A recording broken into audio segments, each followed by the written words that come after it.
Ryan Reynolds here from Mint Mobile. I don't know if you knew this, but anyone can get the same premium wireless for $15 a month plan that I've been enjoying. It's not just for celebrities. So do like I did and have one of your assistants switch you to Mint Mobile today. I'm told it's super easy to do at mintmobile.com/switch. Upfront payment of $45 for 3-month plan, equivalent to $15 per month required. Intro rate first 3 months only, then full price plan options available. Taxes and fees extra. See full terms at mintmobile.com. Ladies and gentlemen. What are you doing? What do you mean? Just keep it simple. I'm making the promo. Just keep it simple. Just say, hey, we're the Brav Bros. 2 guys that talk about Bravo. Ladies and gentlemen, boys and girls, we're the Brav Bros. No. Oh. Dude, stop with the voice. Just keep it simple. I've seen promos on TV, dude. This is how you get the fans engaged. This is how you get listeners. We're trying to get listeners here. If we just say, oh, we're 2 dudes that talk about Bravo, people are going to get tired of it already. We need some oomph. All right, then fine. Let's try to do it with your voice. Brav Bros. Good job.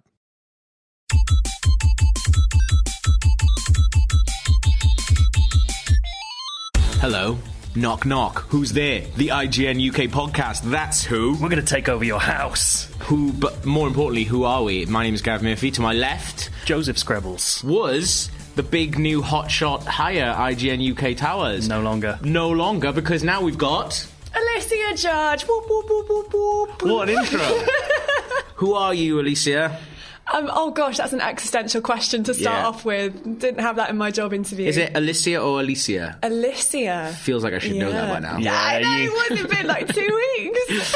Yeah. In fairness, it's got far too many syllables. I don't really know what my parents were thinking. I keep putting another S in it. So it's Which, to be fair, makes more sense, because it's spelled Alysia, which is definitely like Alicia, Alysia. You're not foreign, are you? I mean, I have parentage in Scotland, so I mean, I'm basically like your brethren from Wales, Scotland. Yeah, I mean, lots of Celtic people count that. I don't, personally. You've been moaning a lot about Uncharted featuring a Scotland level and not a Welsh level. It's insufferable, It's to be the honest. only thing, we're going to Uncharted in a bit, but it's the only thing that would have pushed it over for me into a perfect game. Interesting. But yeah, Alysia. You can do this. Never going to get that right ever again. So you are our new host I at am. IGN UK. How is it going so far? Yeah, it's going really, really good. Like, It's not where I've yet. Oh gosh, no, it's good. It's going good. Like the issue has been trying to keep up with the teleprompter.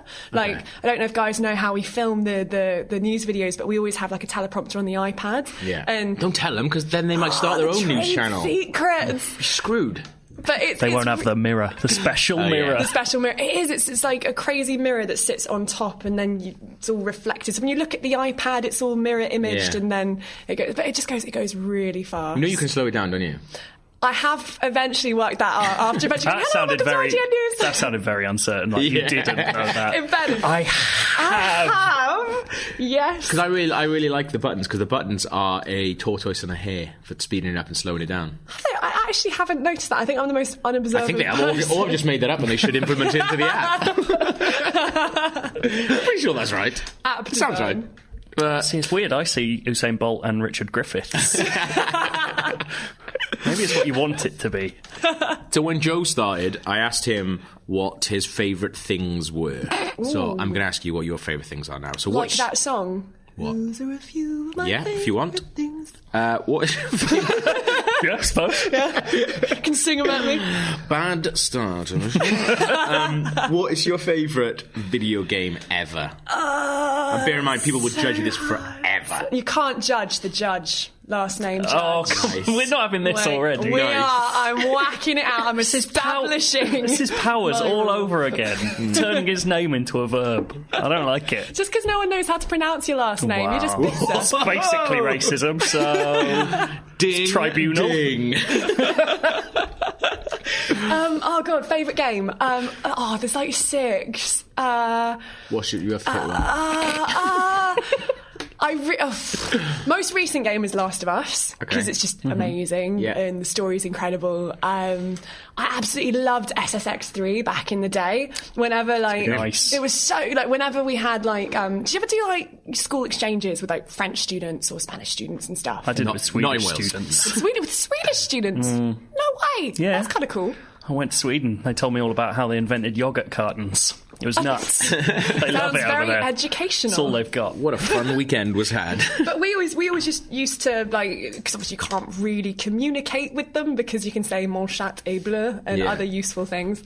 So I would just sit with them on SSX3 and I'd be like, right, let's race down a mountain. Was that the one where the game was one single mountain? No, that was the one after. The next one? That was the one after, which I didn't like as much. Which one was 3? SSX3 was the one where there was almost 3 different peaks, so hence the 3. And you had to unlock each stage and stuff, and had the avalanche. Communicate with these foreigners by the medium of ollies. Did you ollie on a sideboard? Yeah.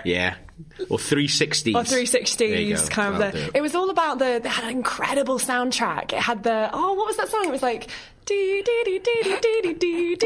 Jerk It Out by the Caesars. Yeah, Jerk It Out. Yeah. I love it how we've just started and have sung twice in the first 5 minutes. I told you it'd be a musical Match of the Day podcast. spoiled that song for me because they just use it constantly. Oh, was that one of their goal highlights? just Video all songs. the time. I hate those guys. But yeah, no, all snowboarding games had amazing things. Cool Borders, that had an amazing soundtrack. I think we actually had someone writing in recently after we talked about skating games. Someone wrote in and was desperate for more snowboarding games. Yeah. So we're building up a sizable cadre of people. The new SSX that they released, it just wasn't as fun. It was awesome and it looked incredible. Yeah, but they always had fun. silliness. Yeah, SSX Tricky. I always remember the guy's afro flapping in the wind. He's amazing. That's the defining image. It was just the characterisation. Moby would go off a massive peak and go, I can see London from here. It was all these really stupid little one-liners, and then it became all serious and gloomy and... That's good. That's good 2 favourite games. 2. That's good 2 favourite games. We'll keep it with 2. What is your favourite TV show?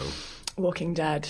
The Walking Dead, definitely. It's I know there's a few raised eyebrows of but it was first of all, it was really bonding between me and my aunt because everyone has a mad aunt. She is a zombie. Right? Because she died many years ago. We keep her in the basement. No, but almost equally mad. She's one of these aunts who she lives in her little house up in Doncaster, and she bought her house based on how well it will survive the zombie apocalypse. That's so interesting. The first time I went to see her, she's got this alleyway at the back, and she was like, oh, I've got this alleyway, Alysia, and it means if I set up a machine gun turret here, it'll bottleneck all the zombies. Sounds awesome. Your auntie a prepper? Does she have all this stuff? She is such a legend. And she has a cellar, and I was like, no, Helen, this is a really bad idea. Because Auntie Helen was like, Aunt Helen, if you go into the basement, then you're going to get hemmed in and that'll pour in and blah, blah. And she was like, no. And it turns out there's this little grate at the back and you can crawl through it and it goes up to the street. So she's got an escape route in her basement. It's amazing. And she introduced me to The Walking Dead. And so we kind of have you seen this documentary on?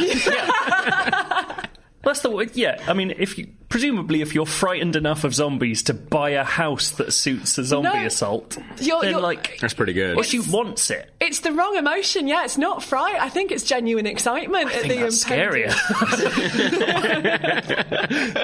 She's amazing. Do you guys not have mad aunts or uncles or not zombie second ones? Cousins? I think mate, because you're a little bit younger than me and slightly younger than Joe, so maybe now, I think I just got old aunts and old uncles who were never cool, as I recall. That's interesting. I thought you were going to say, now I'm of the uncle-age. I am the mad uncle. I am an uncle. I am an uncle. I'm maybe I am the mad uncle. I don't have a dungeon like your aunt. But maybe I am. But yeah, no, but my uncle and aunties they're nice, they're lovely, but yeah, just boring. But they did introduce me to video games, so that's there we go. Maybe that's clearly the job of aunts and uncles we've established. It's introducing to video games and keep them alive. Keep series. Your nieces and nephews alive in your dungeons. Yeah. What is your favourite movie? Favourite movie? Eternal Sunshine of the Spotless Mind. It's got a mouthful to say.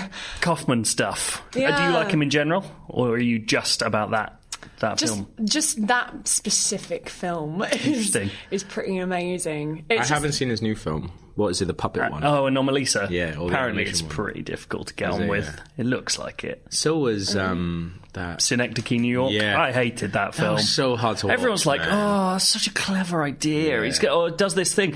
What he does is Synecdoche's like a thing that's like another thing. So all he does the whole time is uses words that sound like another word. Yeah. It's not clever. Like, everyone's going, Charlie Kaufman's blown my mind. You go, he's got a dictionary. Fuck off. Mononyms. I don't need them. I remember watching Eternal Sunshine of the Spotless Mind after a particularly bad breakup, and it was just like, why isn't this real? Take the pain, Lord. I'll have the blue hair. Like, how is it not real? You're looking in the yellow pages for the number to call. I also think it's one of those films that if you watched it, because we've talked about The Prestige on here and in the pub at length. Yes. And it's one of those films that, like, you get more out of it constantly. Like, I wanted to do an IGN show just about Prestige. Let's do it. Where we literally, every week, Such a good film. we talk about more stuff in The Prestige. We watch it every week and find one more new thing about it. Yeah. It's actually quite good. It is starting to get a little bit like Virgin Suicides, though, because like every time we get like a little bit pissed, they'll go, oh yeah, but what about this in Prestige? And it'll be like just us, me, you and Kruger just huddled in a pub. Yeah, everyone else is having a nice really drink. nice time. We're talking about mingling with their fellow man, and we're just like, what about Borden's? what if he's talking to himself in this bit? Which is good. But no, Eternal Sunshine of the Spotless Mind, you've picked all good things there. I don't think anyone can argue. Have I passed the test? Yeah, I guess. I mean, you already got the job, so it'd be pretty mean if we were just like, we actually don't like The Walking Dead that much, so you're done. In fact, I'm really surprised that I got the job, because at my interview, I forgot to breathe twice. Which, literally mid-sentence, there's one of those things where you're kind of talking like this and you suddenly realise that you're really fast running out of oxygen, but you still don't breathe because you're really nervous, and so you're carrying on feeling, and you just pause and go... Yeah, when you have to be physically resuscitated by your new boss twice. Yeah, like once is all right. You told us an amazing thing that happened to you in an interview, though, when we were in the pub the other day, and that was the thing that you said to Alex about the bag. Yeah, first thing I do, I'm sat in like the waiting room waiting for Alex to come out and get me for the interview. And I happen to have a suitcase with me because I was going to go visit my parents straight after. And I'm trundling on my suitcase. Alex comes out, shakes my hand, goes, I'm Alex from IGN. He does sound like that. Exactly, that was a brilliant impression. Mm-hmm. And the first thing that comes out my mouth is verbal diarrhea. Point at my suitcase and goes, well, it just looks like this is a bit presumptuous, like I'm moving in. Weird. And he just turns around and like looks at me, and I'm wheeling my suitcase into the office. He's like, oh God. Yeah, Al's not one for whimsy, to be honest. And the worst thing is the suitcase was like bright pink and flowery and kind of just a bit. Yeah. It was the only one that was going in the cupboard at home, so it was just like the worst one to bring in. That's awesome. Well, let's get on to what we were going to talk about this week. The main thing is, who gives a shit about review scores? A lot of people, apparently. Yeah. It's a bit weird, Turns isn't it? out. It's been a big thing surrounding sort of Uncharted 4, and I think kind of kicked off by us, really. So Lucy O'Brien, one of our amazing people in Australia, she's actually Kiwi, but she lives in Australia. Which is like me living here, so I've always like had like an affinity with it. As a part Australian, exactly. I'd like to. Are you say part Australian? I do know that. Yeah, you're both scum. Get out. Australian. Didn't know that. I love it. Got a bit of everything. Chilling out. Well, soaking up all the nationalities. So Lucy originally gave Uncharted 4 an 8.9. Yeah. It was a review in progress because she hadn't played any of the multiplayer. 8.9 is an awesome score. Good score. It's a good game. That got bumped up to a 9. When after she'd played all the multiplayer stuff. But in between all this, people were just going absolutely nuts. Bearing in mind, people hadn't played the game at this point because it wasn't out. But people were sort of disagreeing with Ruth, saying, how can this game not be getting a perfect thing? And then started bringing in sort of Lucy's other scores for other games she's given. Like, some people had a lot of issues with the fact that she gave The Evil Within 8.8 and then had given Uncharted 4 an 8.9. Almost like those games are completely different games. Yeah. And you're approaching them differently. I don't know. Almost as if, like, maybe she likes them both quite similarly, because that's allowed. And I saw they even tweeted games at her that she hadn't written anything on. There was this fantastic dude who was just like, because Lucy's a lady as well, some dickhead started bringing sort of, you're bringing a feminist agenda into it. If you read the Uncharted 4, there's nothing. Hey, I always review games with my ovaries. You jump into a game the ovaries right first. one is tingling. It's an 8.9. But yeah, there's some guy tweeting her going, I still haven't forgiven you for Metal Gear Solid 5 and Far Cry 4. She's like, I've never written anything about either of those games. And like, it just really kicked off, and it's to be fair, it's really boring. It's like the same conversations that we're having constantly. And it's even, like I've written here, there was a petition that's been currently signed by 44 virgins to ban Lucy O'Brien from reviewing PlayStation games on IGN. So not even... Just PlayStation. Yeah. One, not let's get rid of Lucy O'Brien. I'm not saying you should, but I mean, aim high first. I love that. Not stop reviewing games, just stop reviewing PlayStation games. You know, it'd be great if she went back and reviewed Far Cry 4 on Xbox One and then sent it to that guy who was like, forgive me now, fuck you. But yeah, so this is the main thing of the petition. In light of Lucy O'Brien's Uncharted 4 review, which came in below the Polygon 1 and a whole 5 points below her Rise of the Tomb Raider review, along with a history of lowballing PlayStation games in general and using her position as a game reviewer to further her feminist agenda. I am starting this petition to hopefully remove her from reviewing PlayStation games and to be submitted to IGN when 50,000 or hopefully more people have signed. As I said, 44 people have signed it so far. But some of the comments are nuts. Like, someone is just putting, this is an injustice to games. This culture, like, I get that people like their games, and I've been upset by review scores before. Anyone will be, absolutely, because you want people to agree with you. Like, that's just natural. Yeah, like I mean, we've talked about it on this podcast. Like when the new X-Files came out, like we're massive X-Files fans, and like we reviewed a lot of the X-Files episodes like really, really favourably. Like Matt Fowler, who does a lot of our TV reviews, reviewed them. I thought they were borderline unwatchable. Yeah, I hated it. We struggled through the first episode together. We were going to kind of watch them week by week. We were just like, gave up. I don't want to. Like, I really don't want to. Yeah, like it's tough, and like, you know, you disagree with that stuff. To the point, like, not to just be purely negative against like lots of our readers. No, there is a very interesting thing that at a similar time, Paradox's new strategy game Stellaris came out. Yeah. We gave it a 6.0, which is well below the average. And this started a very similar thing. Paradox themselves came out and, to their eternal credit, gave a statement and said, we don't agree either, but you've got to let people have opinions, and a lot of what he said, you know, makes sense. Like, this is okay. Yeah. And that kind of thing is important. Like, we respect the fact that, you know, Metacritic being what it is, although we don't have anything to do with Metacritic, and we can't, we can't take responsibility for what they do with our scores. Yeah.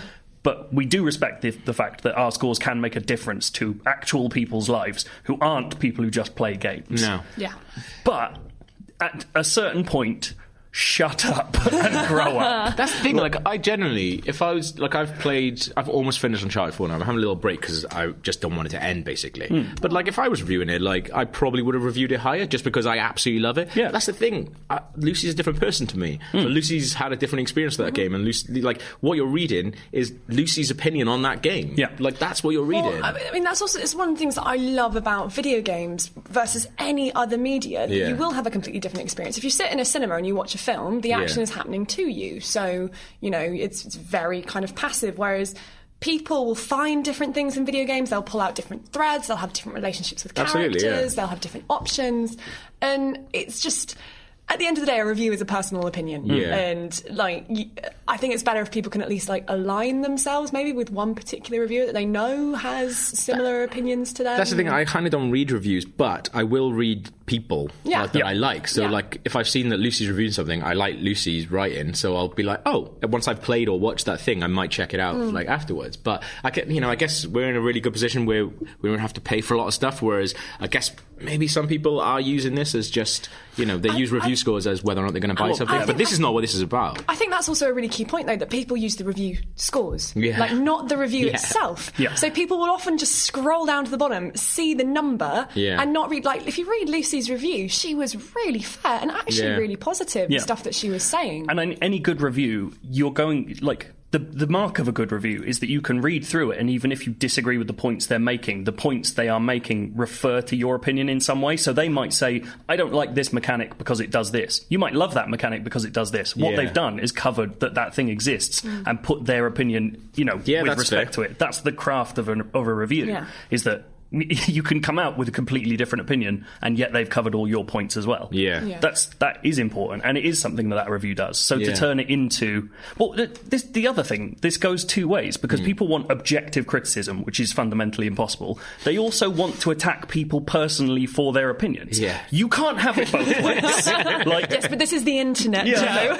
It just doesn't make sense, guys. Yeah. Well, so for instance, if we give a game a really high score, we often get accusations of, oh, well, you're just in cahoots with the developer. And it's like, unless you agree, there will be some form of accusation. That's the thing. I think the people who are going to bitch and moan about things like this, I think people are just bored, really. Fundamentally, yeah. I think that's what it is. And the game hasn't come out yet. People are obviously building it up, and for some reason have decided to take an 8.9 as a personal clout on themselves. Yeah, I guess. I suppose. Yeah, you invest a lot in the stuff you like, and if someone doesn't like it as much as you, then it becomes, or for the wrong kind of person, it becomes a personal attack, and that's a problem. Yeah, that's the thing. I think it's a really immature thing, and I hope people grow out of it, because I definitely remember being like that when I was a kid, as a proper fanboy over stuff like I liked Metallica and a friend of mine liked Iron Maiden, and we used to be like, but how can you like that? There's still much. They're not as good. You do kind of, because you align yourself to something when you're a kid, and you get behind something and you put everything behind it. But shut up. Well, you know what I mean? It's hard. It's the eternal problem of tribalism. It's why there's still problems in football, but in games, this stuff doesn't need to exist, and it is ceasing to exist. Once at the point at which we're getting towards PS4 and Xbox One being able to play online together, we are at a point where your console of choice is more based on technicalities rather than loyalism, rather than any kind of tribe choosing it used to be. And once that's gone, hopefully this will fade away a bit. The lowballing PlayStation games, as ludicrous as it is, I get it if you are a PlayStation fan and someone who seems to like Xbox games. Right, okay, yeah. But you can't judge a person on review scores, because that's not a human. That's just a set of numbers they wrote once. Yeah, it's nuts. I really love it if we do this and then Lucy's next week's just I gave Tomb Raider a high score because it's a woman, and I gave Uncharted shit score because it's a man. So that's the end of that. Just came out with it. I know. I think Shakespeare summed it up pretty well when he said, "What's in a game? A game by any other score would still smell as sweet." What game smelling sweet?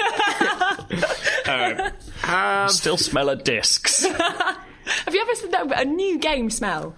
It's pretty good. Pretty good. We actually just opened the Doom Collector's Edition this morning, Krupa and me, and the action figure thing in there smelled amazing. Whiff of sulphur. Yeah, it was so good. Bit of hell. Yeah, it was really good. Alysia, let's do your thing next. Because what have you just done? Oh, yeah. So I just came back from a hen weekend, which was my first hen weekend I've ever been on. And we were in the Czech Republic, and it got me thinking, who would you love to go on a hen or stag weekend with? A fictional character from games or entertainment. Because when did you start thinking this? Is this on holiday? Because it can't have been that good.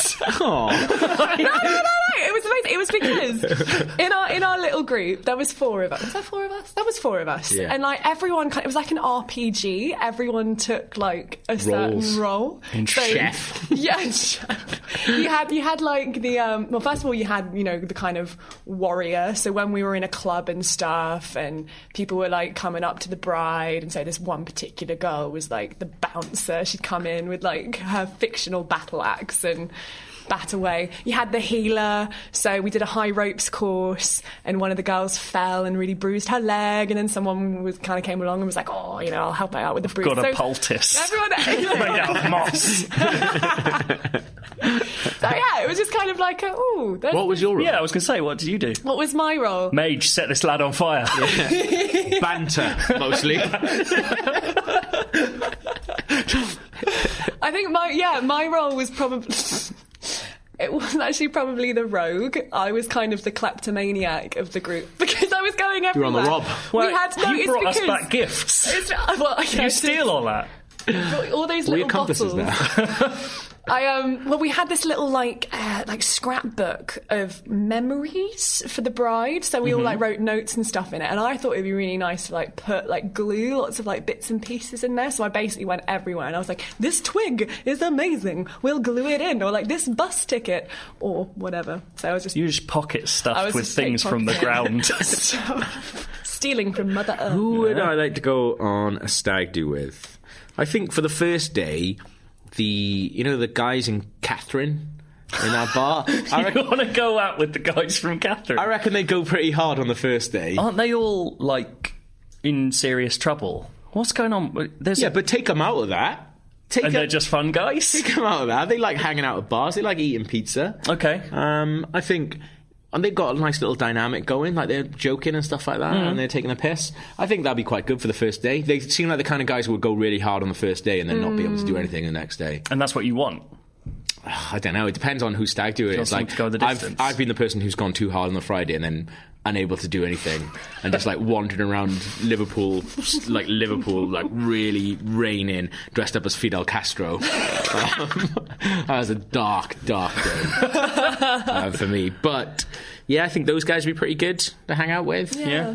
I guess it depends on whether you're having a stag weekend or a stag do. Because if you're doing just the straight up night out, yeah. I don't think any stag do's are just the one night, are they anymore? It always seems to be. Every stag do that I go on seems to be... You've been to a lot more than I have. How many have you been on, Joe? One, and it was 5 days on a canal boat. Wow. So I've got a skewed opinion here. I want someone good at... I want Link from Wind Waker to pilot us about, so I don't have to do it. They're not all on canal boats, you know that. It might be for me. All of mine are always like weekends away, and they're all like... Because Welsh people don't like... Not this again. No, but Welsh people like going to the same places. I went to Newcastle once on a stag do. Good call. I went to one pub. What the entire 3 time? days. Which pub was it? It's like a big pub with an outside bit. Doesn't narrow it down. They were having a Cuban day. Hence the Fidel Castro. No, it was a different stag do. You just have a Cuban element to completely different stag do. That's what. Yeah. So wait, I'm always on canal boats. You're always in Cuba. No, but just not always in Cuban. But yeah, no, I think I would. Yeah, the guys from Catherine. What defines a stag do? I don't know what I need. Somewhat hard drinkers. Big weekend on the Raz. On the Raz. But convivial. You don't want anyone causing problems. No. Good at drinking and nice. Yeah? Yeah. Who's that? I don't know. Zangief? He looks alright. I reckon he can hold it. Yeah. Don't know. No? Not down for Zangief? He's not going to get in clubs. I think I'm not. Wearing pants. I think I'm getting to the age now where, like, if it's just got to be a nice quiet chatting. Quiet chatting in a pub.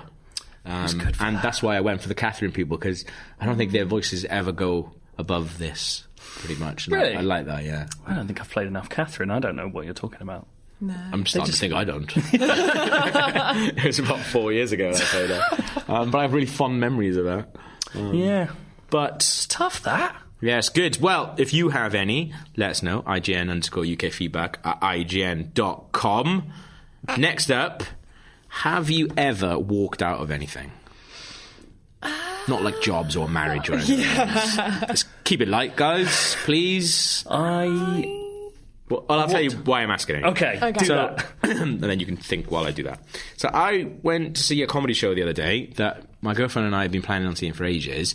And we sat through, like, there was a support act, and we sat through her for a little bit, and then I kind of was just like, I might go get us a drink. I'm not having a very good time. That's a semi-walkout. So it's a semi-walkout. And her girlfriend was like, yeah, okay. And then it was a pretty famous comedian. So it was Rob Delaney.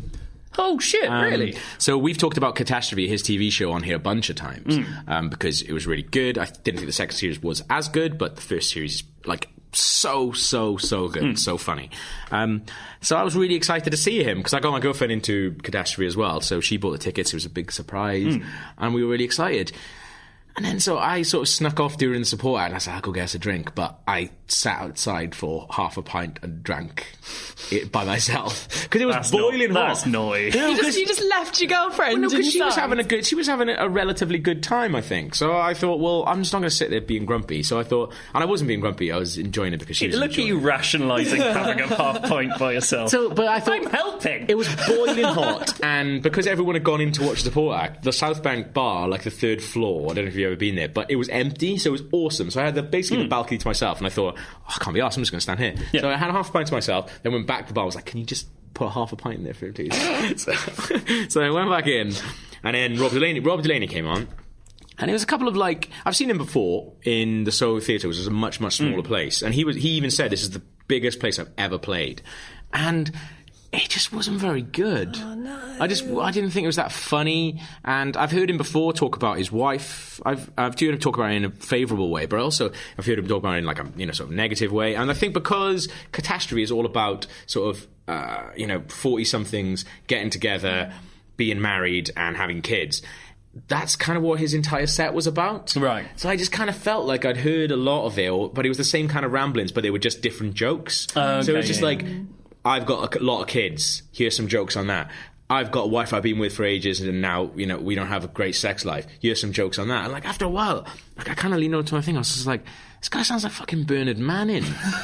He's just talking about his wife in such a mean way. And everyone's like, oh my God, it's so funny, Rob Delaney. He's so close to the bone. And I was like, just finding it really mean. Yeah. And it was just over the top, and I'm not saying that I didn't like it because it was mean, I just didn't like it because I didn't find it very funny. But it could be mean, as long as I find it funny, it's fine. That's it, that kind of comedy relies on being shocking, and if you just hear it over and over again, I spoke to somebody else about it, so basically, I said to Alysia, I was like, are you having a good time? She was like, not really, this is kind of shitty. And I was like, it's really still sunny outside. Should we go outside? And she was like, how do you know? I don't know. I was like, and the balcony is completely clear. You can go there and you'll be able to see them for miles. The guy's like, another half pint, sir? Yeah.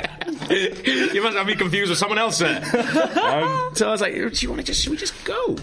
And we walked out, and we had a brilliant night after that. I was like, but then so I started thinking, I felt bad for walking out. But then I started thinking, I think it's okay to walk out of stuff.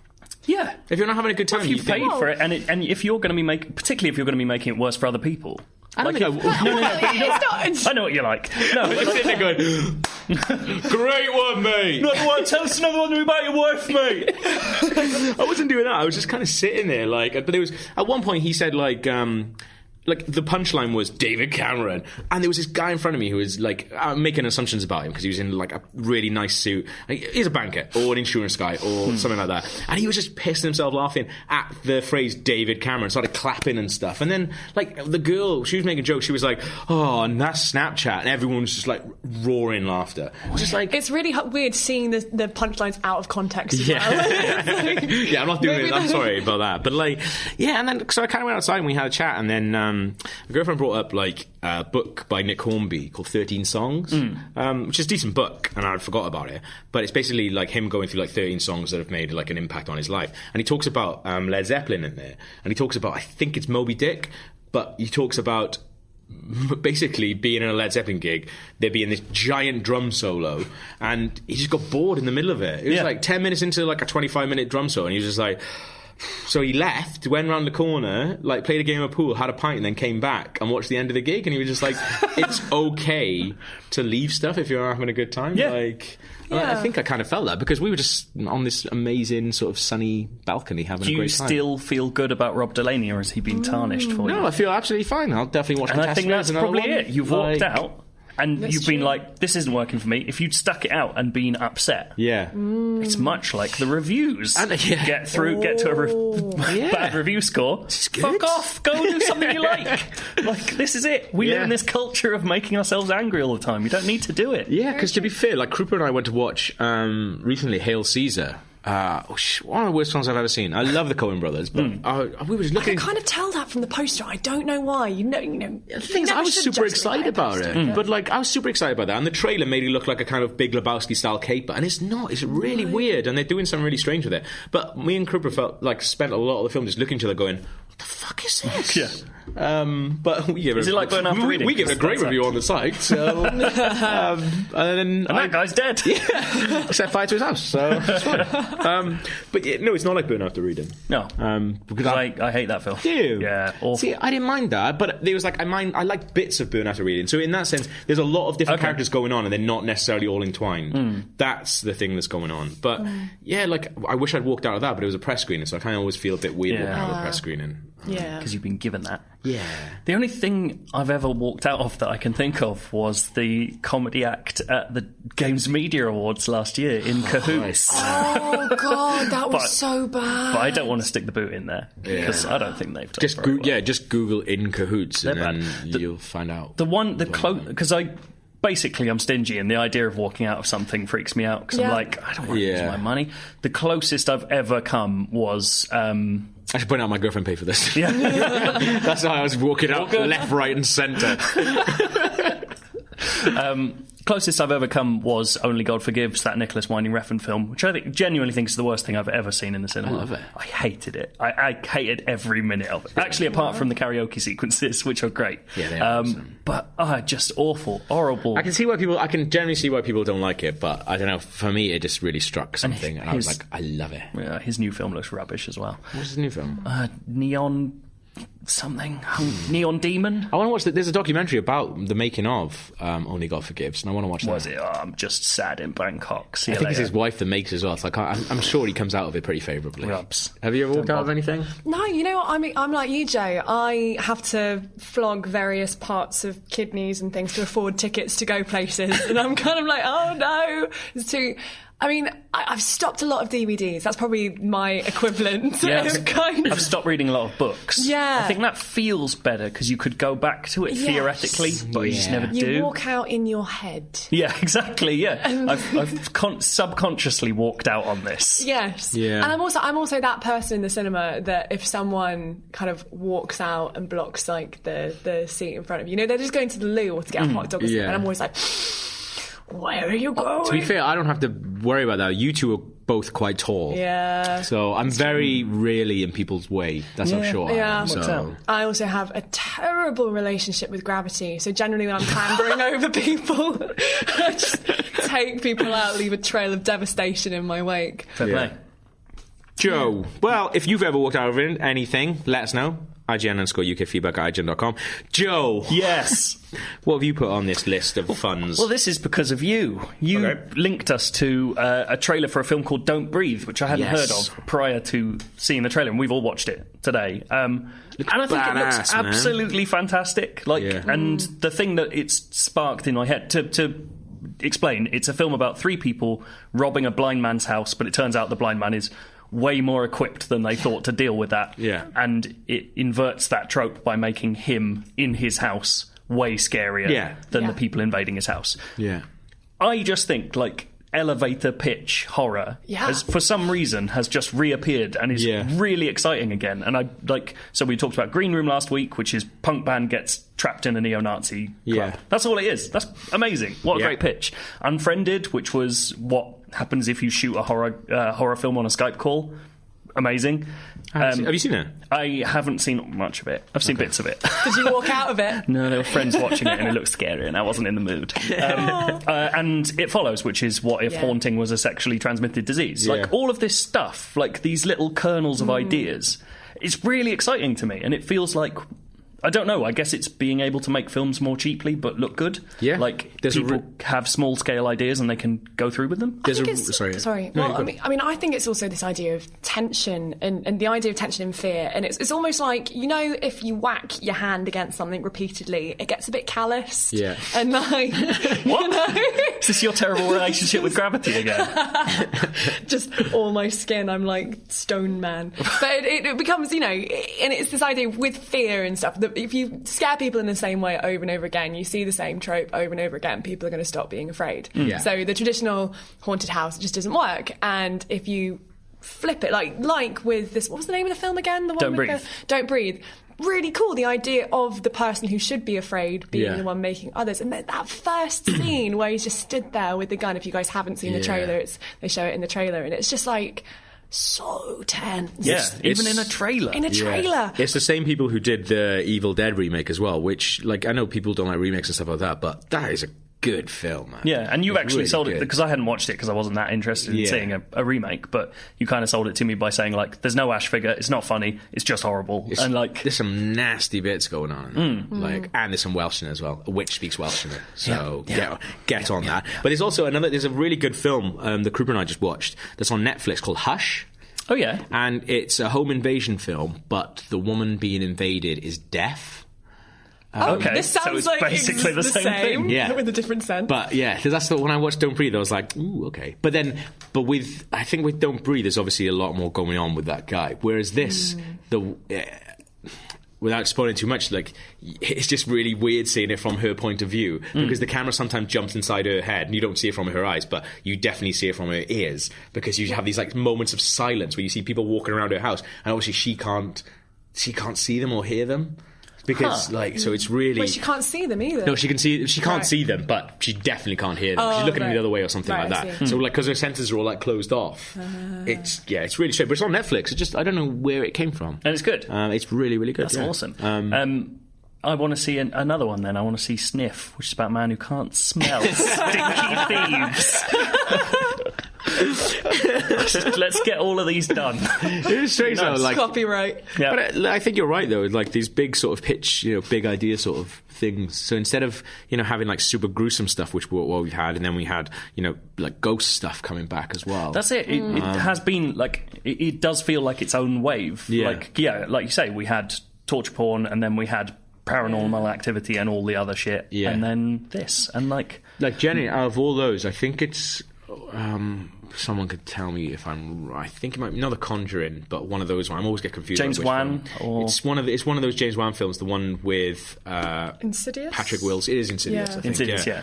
There's a bit in that generally escaped me more than anything, and it's like really. Is it the breakfast scene? No, it's a bit where there's like you see the demon on the ceiling. Oh yeah, and the demon is saying about the kid, "I want him," and it's horrid. In the first Insidious. Maybe it's not Insidious. Maybe it's Sinister. I don't know. No, it is Insidious.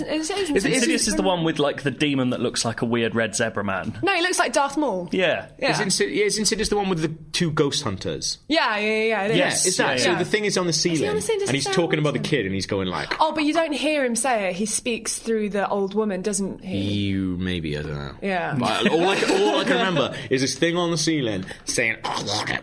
Yeah, and it's fucking does me in. I found that film quite funny. Like, it was a bit silly and over the top. I liked it, and it was like the crazy piano music. Oh, the Tiny Tim thing was really funny. I like that a lot. We sang that as a house all the time. As a house? Yeah, because we watched it amongst my housemates, and it just became like the anthem. You'd be sat there, and someone would be making pancakes, going tiptoe through the window. That's good. Yeah, that film ends really weird. That was a fun film. Like, it does some very strange stuff. Like where he goes to like Hell World to get his kid back and stuff. I've blocked that from my really strange. It's great. I have blocked that bit from my mind. The good bit about it, talking about inversion, the clever thing that movie did was, I think, the breakfast scene where they just sat there and it's the morning and nothing, like, it should be safe. Like, there's a kind of golden glow to the screen, all the filters look nice. And he's just sat there and they're eating and talking, and the camera flicks back to the dad, and the red thing monster is just standing right behind him, and you're so off guard. And that was clever because, you know, traditionally horror movies tell us when a scare is going to happen. Yeah. Ugh, that's horrible. Yeah. Okay, then. Alysia, I can't say your name anymore. Gosh, I'm going to start calling you Gavin. Gavin. Here we go. Do you know what keyword countdown is? I do not, but I'm really intrigued to find out. Excellent. Joe, do you want to sing the jingle? Not really. Because no one has made us a jingle. Why hasn't anyone made us a jingle? Someone make one. Someone's got to make a jingle. And email it in too. IGN_UKfeedback@IGN.com. It's almost as if we didn't get any feedback last week and we really want people to send us emails. I'll tell you what, if someone makes me a keyword countdown jingle that goes to the same tune as Teenage Wasteland by The Who, I will send you a box of shit. I've got some cool shit.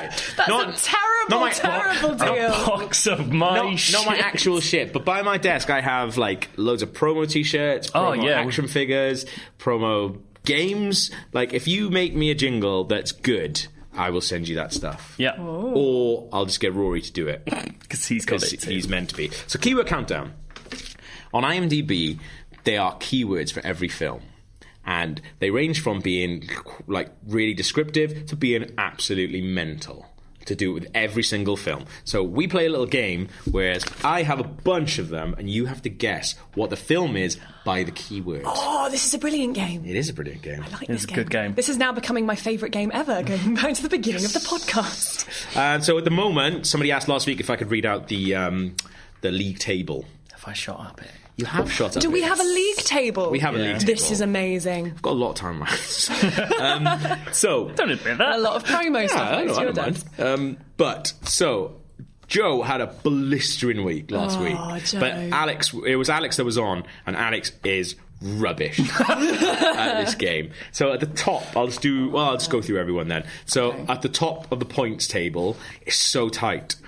Rory's top with 41 points, but he's played the most time, so that means nothing.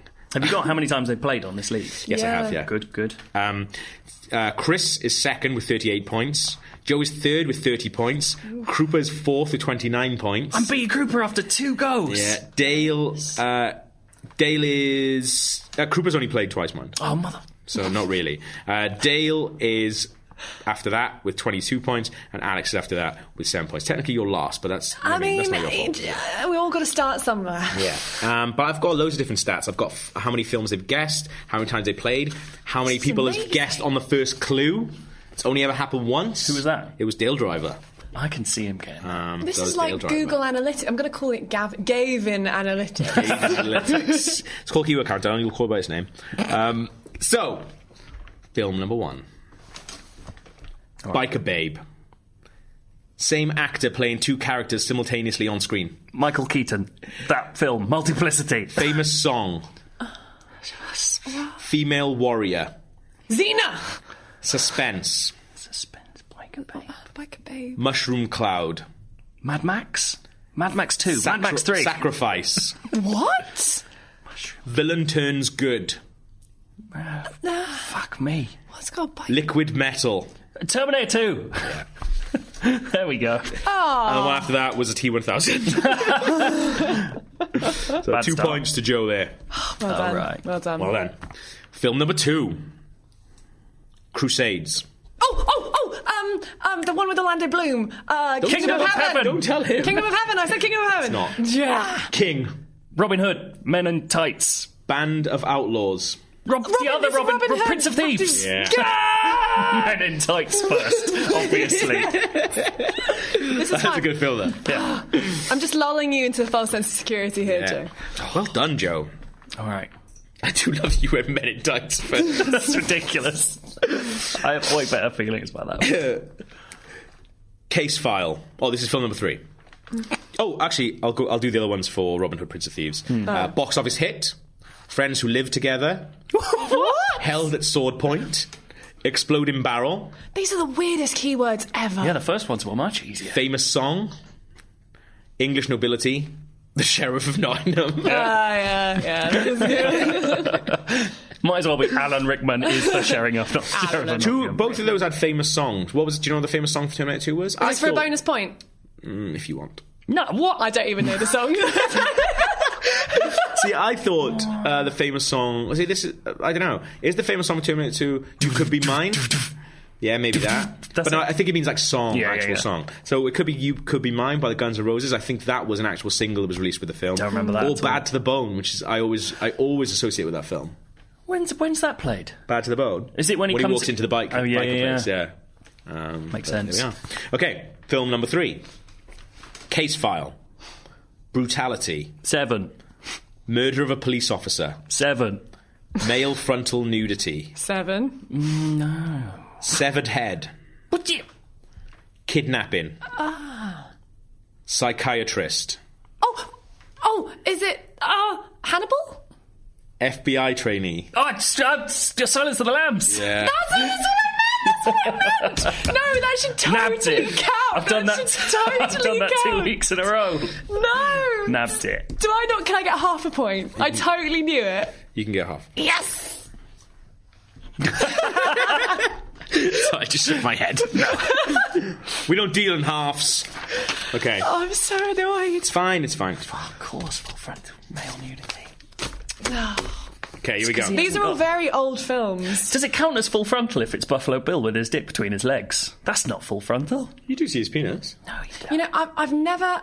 He tucks You it. do? You see it before he tucks it, though, don't you? Do you? I don't think you do. What? You've taken over the IMDb. God, I'm gonna get that deleted. It's a good point. I don't think that's frontal enough. I want my whole front. Male frontal nudity. I said full frontal in my clue. But anyway. Interesting. I've never actually seen Silence of the Lambs, Oh, but it's I've very seen good. I've seen a clip where he like cuts and he takes the guys. That's Hannibal. That's Hannibal. Is that Hannibal? That's Hannibal, yeah. Oh, that was horrible. Is that Ray Liotta's That was head? horrible. It is Ray Liotta's head, It and was he's so going... horrible. Isn't one of the police... That's his face. So what's he doing? naked? Isn't one of the police naked in, you know, when he breaks out? In And he, Silence of like, the Lambs? yeah, and he, like, splays him up like that. Isn't one of the Oh, police where he guys steals his naked? face? Yeah. Maybe. I don't know. Film, you should watch it. It's very good. Really good. Okay. Okay, here we go. Film number 4. Oh, I'll give you the other one, sorry, yeah. The other one's FBI trainee, human monster, cannibal. Human monster. It's because she calls him a monster, and she's like, get this monster back to Baltimore. That famous line. There's so many good bits in that film, like horrible things that happen. Yeah, there's Just loads. whenever anyone walks past jail cells in films now, I it's expect horrible, there to yeah. be some disgusting things going on. That's horrible. But like, God, it must be terrible when you watch Orange Is the New Black. oh well, I've not watched it. It's too scary. But there's that bit where like he goes to like the lockup and they find that car. Oh, yeah, with all the- that shit that's going on. There's loads of Like, bits. That's really good. Because why is that lockup so creepy, and why does she go in the middle of the night? Well, she's stupid. Lockups are creepy. Yeah. There you go, solved it. No more mysteries left. Here for we you. go. Film number 4. Yeah. Children. Children of the Corn. Harry Potter. Dog. Oh, fuck, that was a good guess. Beethoven. Orphan. Beethoven goes fourth. Annie. No. Baseball glove. Oh my god. Page Master. Fear of flying. Peter Pan. Peter Hook. Yes. I thought I saw you fling your hand away. I thought you'd thrown your teacup at the wall. I got a point. Well done. Well done. You got were it. the You got warrior on 5 that, points for Andy. that. Did I get 5 points? Absolutely Why did I 5 get 5 points. points? Because, well, I've had to explain this to Rory before, but basically it goes 10 points for the first guess, 1 point for 10 Oh, I clues see. during 10 So minutes. depending on... She This got is a 5. good system. Thank you. Took Rory... I don't think Rory still understands it, to be honest. And he's winning. Yeah, and he's winning. He still bitches and moans about it, Damning even though he's indictment winning. of the rest of us. But that was good. So the other ones: Father-Son Estrangement, City of Children, Surname as Title, Teenager Fighting Adult, Hook for a Hand. Boo-box. Yeah. Boo-box is scarier than anything in Silence of the Lambs. I wish that was a thing. Okay. Da-da-da-da. 5th and final film. Fighter Pilot. Top Gun. Native American. Pocahontas. Sex Scene. Exploding Plane. I've been thrown off by Native American. Lip Syncing. What? Rhyme in Title. Boxing Match. Gun gun. Bad Luck. Parody. Oh, Hot Punctuation Shot. in Title. Yeah, I've never heard of it. You never heard of Hot Shots? No. Ah, it's really good. I was ready to say part 2. I knew that was going to throw people off. For an extra point, can any of you tell me what the link between all those films were? They were made in the 90s. In 1991. They were made in 1991. And what happened in 1991, Alysia? I was born. There you go. Yes, They were that's all why. films that were some of the top grossing films in 1991. The year these were. Nice. And literally just before this podcast, Gavin came up to me and was like, Alysia, what year were you born? And I was like, 1991. Why? And he get was the like, just special no reason. treatment. No reason. Unbelievable. Yeah, because I only came up with it today. And do you know the best thing is? Yeah, you were born in 1991, and we did Beauty and the Beast last week. because it's my favourite Disney film. Oh, it's that was such a my good thing. film. So the top grossing films in 1991, Terminator 2, you had a really good year to be born in.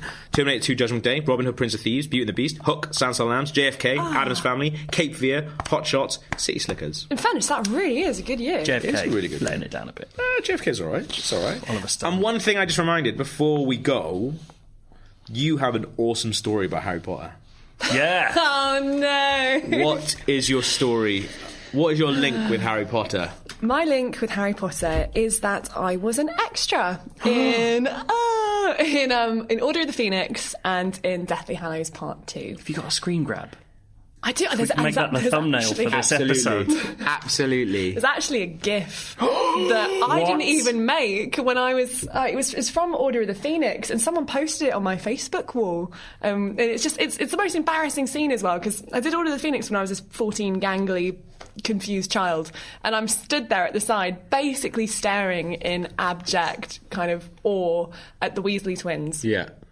Just staring at them. Everyone else is acting, and I'm just standing there with my bag on my shoulder. Extra touching the gingers all the time. They look the same. Witch! They're like, no, they're wizards. Have they got brown hair? I only ever saw them ginger. I think they're liars. I interviewed them once. I'm pretty sure they had ginger hair. No. Maybe I've manifested them being liars, because I believe they are. I interviewed them once, and they walked in the room as I was talking to a friend, and basically Weezer were playing like a surprise show, and a friend of mine was like, I think I can get us Weezer tickets. And then he rang, and while he was on the phone, when, oh no, I can't, I'm not going to be able to do it. I was like, why did you ring me up if it wasn't a possibility? Now I'm upset because I'm not going to go to see Weezer. Yeah. It's like, you shouldn't have done that. And then I turned around, they were in the room. I was like, shit. I was like, anyway, I got to go. Put the phone down. They were like, oh, are you going to Weezer tonight? I was like, no, that was my friend ringing me up to tell me they were playing, and then also to tell me that I can't go. And they were like, oh, we're going to go. And I was like, here we go. That's mental. It's now mental I'm going to be friends with that them. of all the bands, it would be Weezer that sounds like Weasley. It's like it's like that moment in the book where when you say Voldemort appears with all these Death Eaters. You say something similar to Weasley.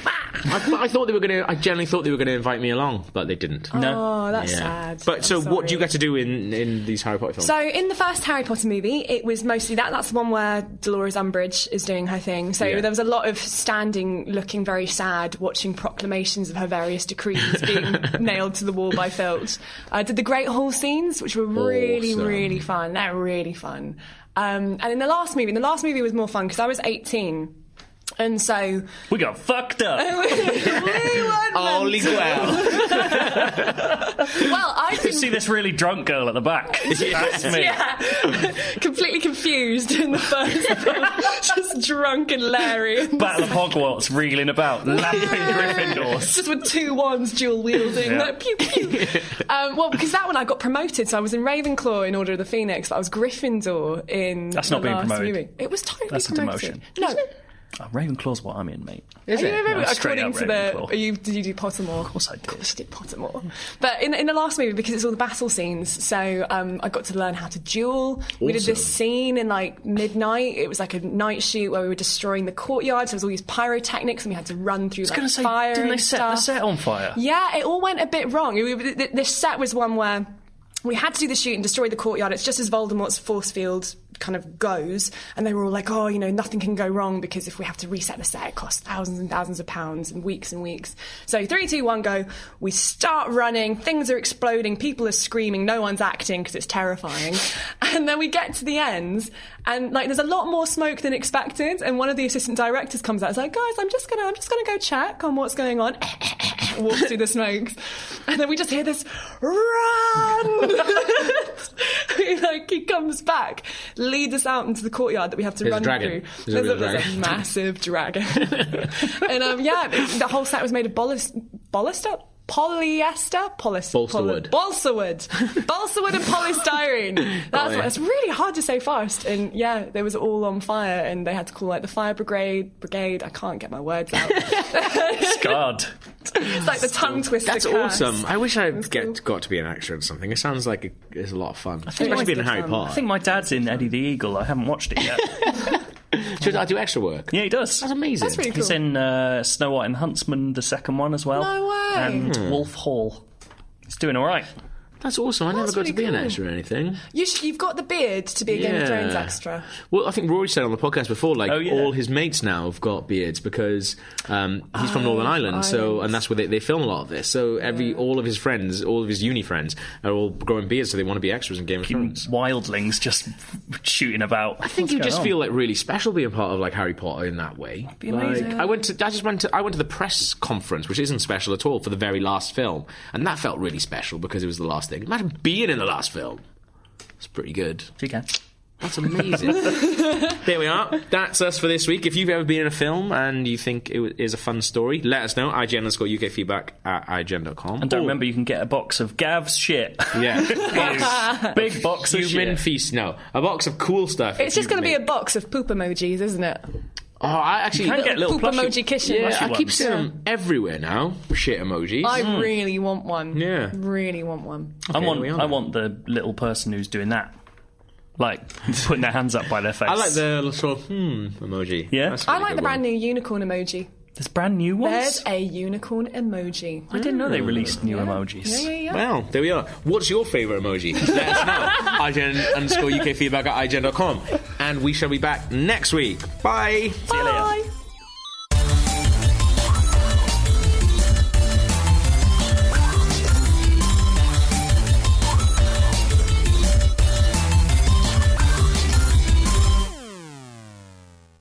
Hello, I am Kristen Russo. And I am Jenny Owen Youngs. We are the hosts of Buffering the Vampire Slayer once more with spoilers, a rewatch podcast covering all 144 episodes of, you guessed it, Buffy the Vampire Slayer. We are here to humbly invite you to join us for our 5th Buffy prom, which, if you can believe it, we are hosting at the actual Sunnydale High School. That's right. On April 4th and 5th, we will be descending upon the campus of Torrance High School, which was the filming location for Buffy's Sunnydale High, to dance the night away to 90s music in the iconic courtyard, to sip on punch right next to the Sunnydale High fountain, and to nerd out together in our prom best inside of the set of Buffy the Vampire Slayer. All information and tickets can be found at bufferingcast.com/prom. Come join us. You should listen to the GamesIndustry.biz microcast. More people are playing games than ever before. They've never been more popular, and yet the business behind it is facing some real challenges and changes. There's been tens of thousands of layoffs, hundreds of studio closures as major companies face rising costs and falling sales. There's uncertainty around the future of game consoles. There's legal and government intervention into how games are even being paid for. The role of AI is changing how games are being made. There's the impact of games like Fortnite and Roblox dominating everyone's time. And then there's the desperate wait for Switch 2 and GTA 6, and that's just 2024. Two leading business journalists with a combined 35 years of experience offer you a weekly guide through all of this and more. I'm Christopher Dring, head of GamesIndustry.biz. I'm James Batchelor, editor-in-chief of GamesIndustry.biz, and you can join us every Monday for the GamesIndustry.biz microcast. The most important stories, expert guests, exclusive market data, and all in less than 30 minutes. Usually. The GamesIndustry.biz microcast every Monday on Apple Podcasts, Spotify, or wherever you get your podcasts.